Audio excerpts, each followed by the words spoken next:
Hello everybody. First, let me to thank the organizers of such a beautiful informative group. As you know, mitomycin is very well known in ophthalmology and has its own place in the field. But for many years, I was facing some questions like: is it a must to use in laser vision? Must to use mitomycin C in laser vision correction, and cost and benefits, and etc. So, if you have such those questions, I can say that you are in the right place. To be or not to be, it's our story. I and mitomycin C. So let's first take a look at the history of mitomycin C. Actually, mitomycins are a series of anti-neoplastic antibiotics, culture filtrate of Streptomyces caspitosis. Mitomycin C is a highly stable molecule and is the most potent anti-neoplastic agent in all mitomycins. It was separated by Japanese scientist Wakaki in the form of purple crystals. Moving to the right side of this slide shows that mitomycins discovered in 1955 by Hatta. In 1957, the study of clinical efficacy started, and in 1963 was approved to be used in Japan.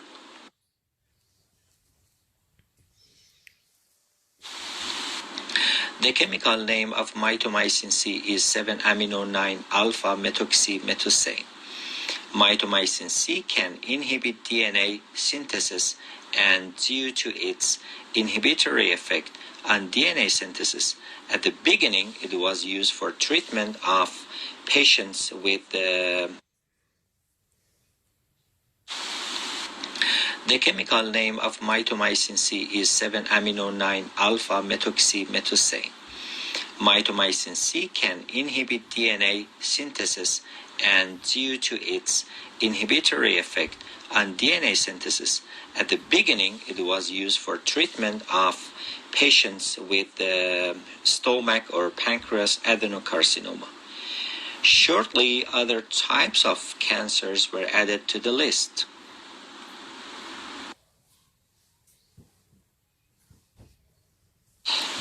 Mitomycin C was entered into the field of ophthalmology in 1969 in Japan, when it was successfully used in recurrent Regimen treatment. Its modulatory effects on wound healing was the main reason for other applications in the field. Nowadays, we use mitomycin C for different kind of surgeries like pterygium, glaucoma, corneal refractive surgeries, in addition to cicatricial eye diseases, conjunctival neoplasia, and severe eye allergic conditions. Corneal haze is a common concern and complication of photorefractive keratectomy or PRK.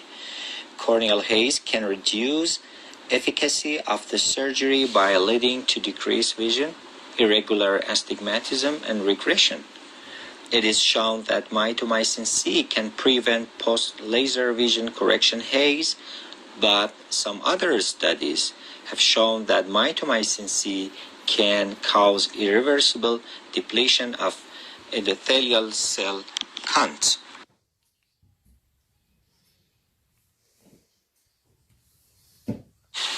Here you can find some of my point of views about mitomycin C, which led me to run this study, exactly like a monologue Q&A.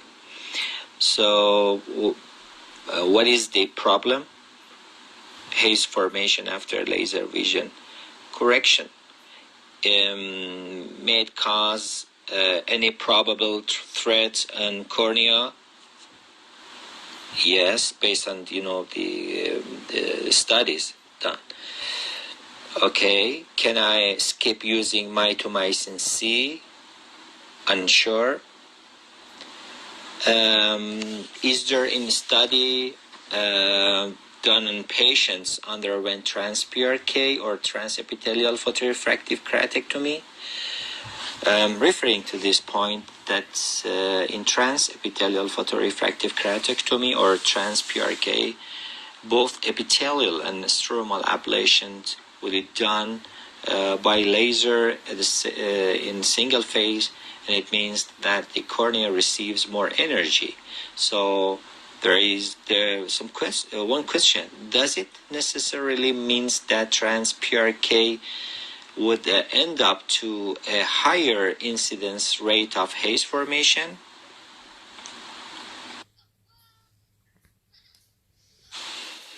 Here it is. This is the answer. We published our results in the Journal of Refractive Surgery in June 2018. We ran this study on patients who underwent the refined trans-PRK. Briefly saying, the refined trans-PRK was developed by me, and it's a modified version of trans-PRK, which is based on applying modifications on some parameters such as target diffraction, optical zone centration approach, patient's demography, keratometry, and considering occupational requirements. A special mitomycin C regimen in addition to an exclusive postoperative medical regimen altogether called EROM regimen or EROM protocol. Our objective were finding out, one, the correlation of mitomycin C application and haze formation. 2. The impact of mitomycin C application on endothelium. 3. Safety of EROM regimen in mild to moderate myopic patients willing to do the refined trans-PRK. 4. Safe cutoff depth of ablation. Here I should inform you that we also have done several studies and other refractive error subgroups, and all were published.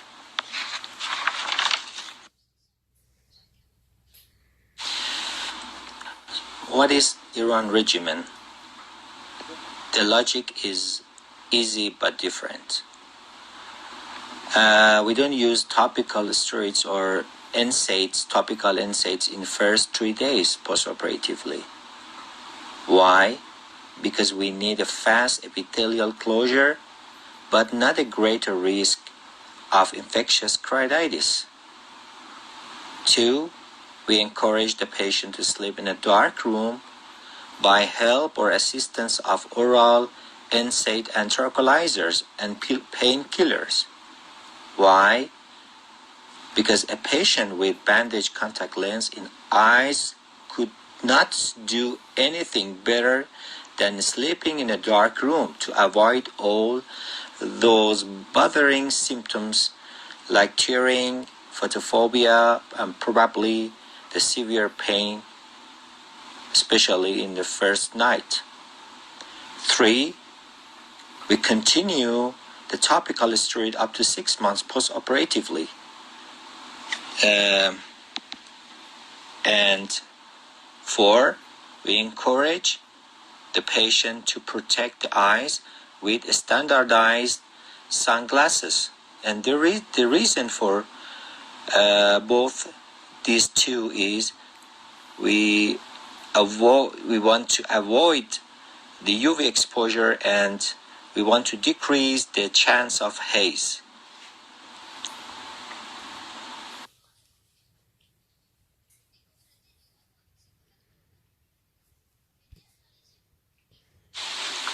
For your information, EROM regimen and the refined trans-PRK have been described in several publications in journals with a high impact factor, like Journal of Refractive Surgery and the Journal of Cataract and Refractive Surgery.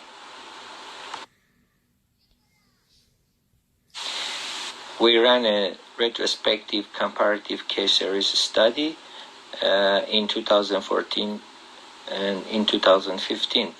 Patients with myopia less than -6 diopter with or without astigmatism selected. I did the refined trans-PRK for all cases by showing MRIs 500 Hertz. The maximum depth of ablation was 160 micron. We applied mitomycin C on right eye for 5 to up to 14 seconds, and we left the left eye with no mitomycin. We visited patients in day 1, 3, 7, and in months 1, 3, 6, and 12 postoperatively.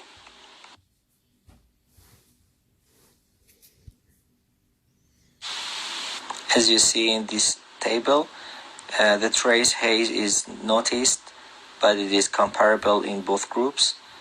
Haze grade 1 nearly is the same in both groups, 12 months postoperatively. None of the patients showed haze grade 2 after 12 months postoperatively as well. In none of the patients, haze grade 3 and 4 observed.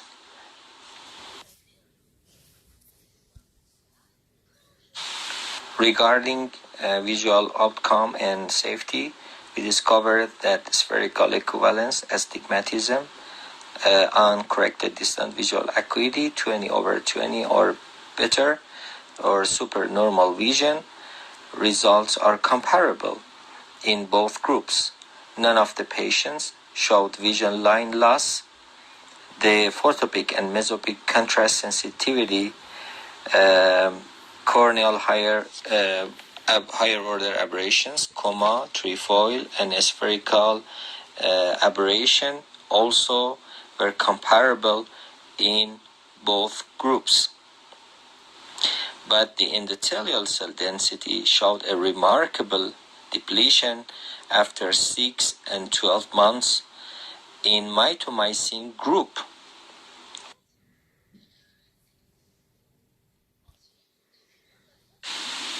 In summary, the refined step trans-PRK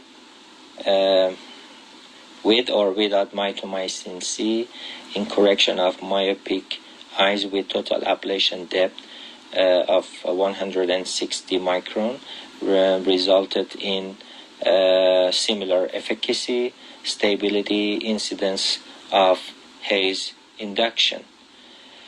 But the endothelial cell count depletion is remarkable in mitomycin C group and still remains a very big concern. Here at the end, I would like to inform you that we have reached to a new cutoff value for ablation, but yet to be published. Thank you for your kind attention.